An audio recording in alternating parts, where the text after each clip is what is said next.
Si queremos realmente identificar este tiempo que estamos viviendo los seres humanos en el planeta Tierra, tendremos que obviamente enfocar nuestra atención en las organizaciones civiles que tienen temas que son de interés, debieran ser de interés general y que particularizan sobre casos específicos como en este, participando por México, esta asociación civil, Emiliano Rosales conmigo, que tiene una postura con respecto a esta propuesta para que Eduardo Medina Mora sea elevado a rango de la Suprema Corte de Justicia de este país. Emiliano, me da mucho gusto verte esta mañana.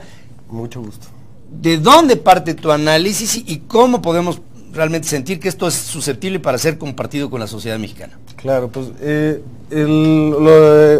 año pasado se dio la defunción de un ministro de la Suprema Corte, del ministro Sergio Valls, y eso abre una oportunidad o digamos un espacio en donde el presidente tiene que proponer una terna para cubrir ese espacio de la Corte Constitucional. Para que se integren los 11, ¿no? Para que se integren los 11 ministros de la Corte. Tiene que ser un número non para que no haya empate, en Exacto. fin. En este momento la ausencia de ese ministro hace que se detone este proceso en donde el presidente tiene que proponer una terna y de ahí el Senado tendría que escoger o negar la elección de alguno de sus ministros. Si el proceso se repite 2 veces, el presidente de la República nombra directamente por, digamos, dedazo al ministro de la Suprema Corte. Esta institución, o este arreglo institucional, es digamos, tiene características que menoscaban el contrapeso democrático de la Suprema Corte en nuestro sistema de justicia, en nuestro sistema político. Como sabemos, está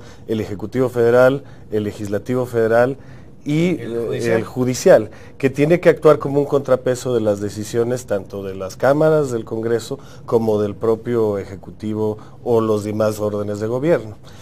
El tema con esto es que generalmente se había dado un proceso en el cual las ternas que se proponen buscaban incluir diferentes tipos de actores en la Suprema Corte que tuvieran la legitimidad como para fungir como ministro de la Suprema Corte en términos de sus capacidades como juristas y como defensores del orden constitucional.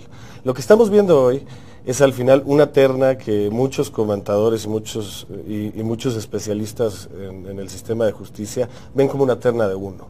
En términos generales vemos que son que los candidatos que propone el presidente de la República son 2 miembros del sistema de justicia, magistrados de carrera, que no tienen el espacio mediático que tiene Eduardo Medina Mora. Por eso se ve que es un candidato muy fuerte dentro de la terna. Son dados cargados hacia Eduardo Medina Mora. Pues se podría entender así, digamos, Felipe Fuentes tiene una carrera un poco más joven y con menos prestigio en el sistema judicial, todavía un poco más. Horacio Orozco tiene mayor presencia, pero aún así no tiene nada que ver en términos del impacto mediático o de la posición política que pudiera tener Eduardo. Eduardo Medina Mora fue Procurador General de la República, fue embajador de nuestro país ante el Reino Unido, es embajador de nuestro país ante los Estados Unidos, ha tenido diferentes posiciones clave en la vida política de nuestro país. Así, ¿qué es lo que nos preocupa en Participando por México sobre 2 cosas? Una es, digamos, el proceso del nombramiento de los ministros de la Suprema Corte,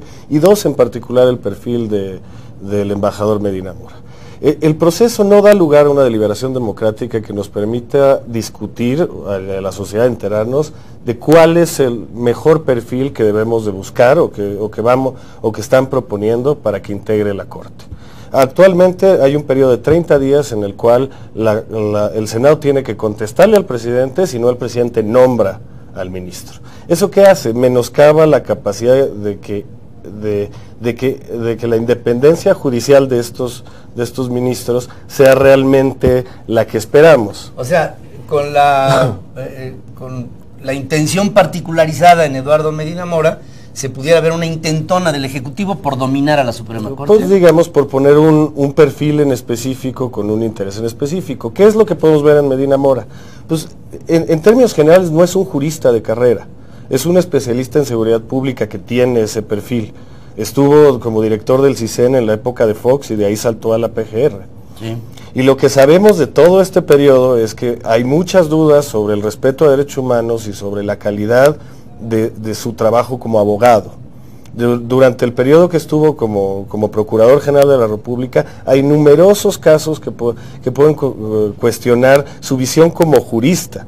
Bueno, incluso muchos de los casos que envía la Suprema Corte sobreseyeron porque la Suprema Corte no había, no consideró que hubiera las argumentaciones legales suficientes como para los argumentos que en aquel momento blandía el procurador, ¿no? Exactamente, hay, digamos, dos grandes cuestionamientos que se le pueden hacer. Uno tiene que ver con su conocimiento respecto al debido proceso. Si bien sabemos que la actual reforma de justicia, que tiene por objeto tener los juicios orales, que tiene por objeto hacer el Código Federal de Procedimientos Penales como para respetar debido proceso, todas estas transformaciones de nuestro sistema de justicia que apuntan a fortalecer el Estado de Derecho, del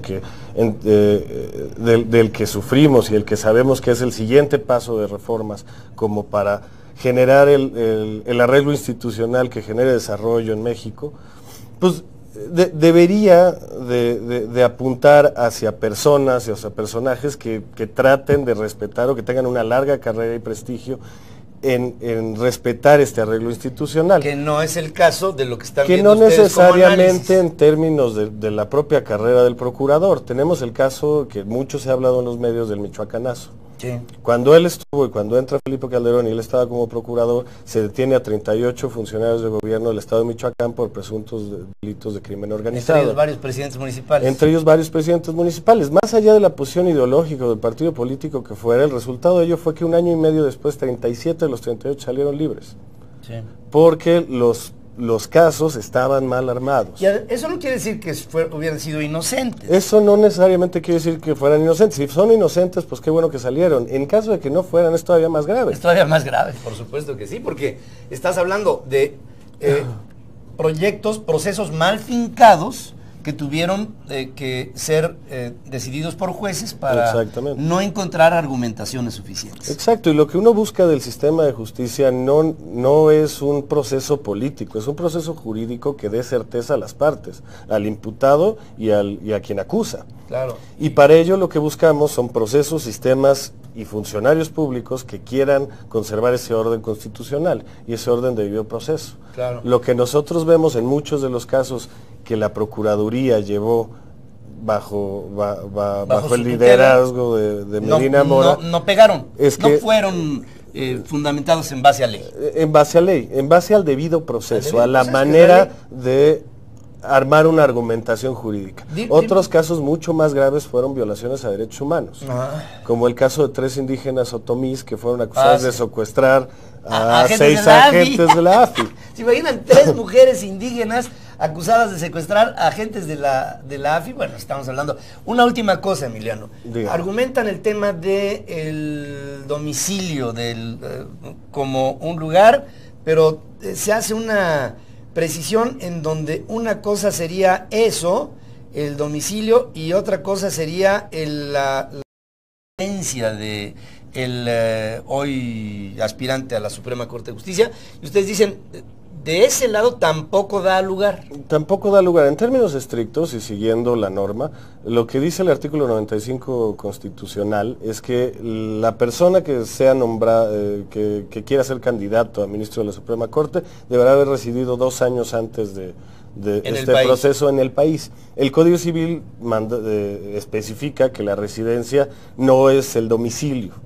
El domicilio oficial de un embajador es el último domicilio que ocupó antes de salir del país. O sea que él argumenta, Medina Mora dice, en el momento que yo soy diplomático y estoy en Washington, estoy viviendo en territorio mexicano porque estoy viviendo en una delegación. Mi domicilio se conserva en la Ciudad de México. Esto es cuestionable porque, digamos, la razón detrás de la ley tiene que ver con que la persona que se postule como candidato a la Suprema Corte no pierda contacto con el territorio nacional. Sin embargo, la ley es muy clara en términos de la residencia en territorio nacional. Claro, por supuesto que sí. Bueno, ahí están argumentaciones que esta organización no gubernamental, esta asociación civil con Emiliano Rosales, lo que me está diciendo es mucho cuidado con la forma en la que se escogen, que esto es una decisión, tendrá que ser del Senado. Así es. En función de una terna propuesta en la que se ve que de 3 ahora sí que es un trío de un solista, ¿no? Que es Eduardo Medina Mora, y que, mucho cuidado, no vaya a ser que en el fondo lo que se esté queriendo hacer es influir en un poder dentro de los 3 de la República que tiene que tener un carácter estrictamente autónomo, independiente de los demás. Si no, esta permeabilidad entre los poderes perdería un sentido y volveríamos al presidencialismo, ¿no? Que no te tocó a ti, pero que lo vivimos muchos. Emiliano, gracias por estar aquí conmigo esta mañana y esperamos que en este camino ustedes sigan argumentando. ¿Dónde pueden localizarlo? Estamos en Twitter como @p_x_m o nuestra página de internet que es pxm@org.mx. Ahí está esta organización, aquí le estamos poniendo, de Participando por México. Gran parte de la nueva expresión de la suma de poderes que conformarán las nuevas líneas de acción de la sociedad mexicana hacia el futuro están fincadas en organizaciones así. Gente de la sociedad que resulta consciente y se mete a fondo sobre lo que el resto de la sociedad no se mete. Les pido a ustedes que sigan a este tipo de organizaciones civiles. Emiliano, muchas gracias por estar aquí conmigo, Emiliano Rosales. Gracias. Gracias a ti. Gracias por tu presencia aquí. Vamos a un corte sobre la captura del Z-42.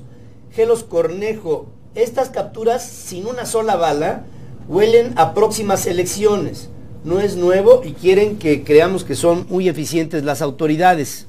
Ciudad de Ixtepec, Oaxaca. ¿Es creíble que los hayan agarrado sin disparar un solo tiro?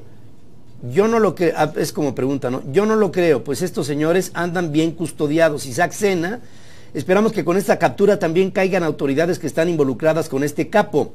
Pedro Heredia, que alguien le avise a nuestras autoridades que muchos delincuentes se quedaron sin dirección, sin jefe y como ratas van a empezar a buscar cómo sobrevivir. Toño Telemétrico dice, capturas de capos sin un disparo. No compro esta puesta en escena. Los capos son el resultado del sistema político podrido que tenemos en nuestro país. Parte de lo que nos dices tú. Hacemos un corte, regresamos, estamos aquí en Ferris Live TV. Vamos con los trending topics esta mañana. Medios deportivos españoles consideran un error del Real Madrid el fichaje del delantero mexicano Javier Hernández, el Chicharito.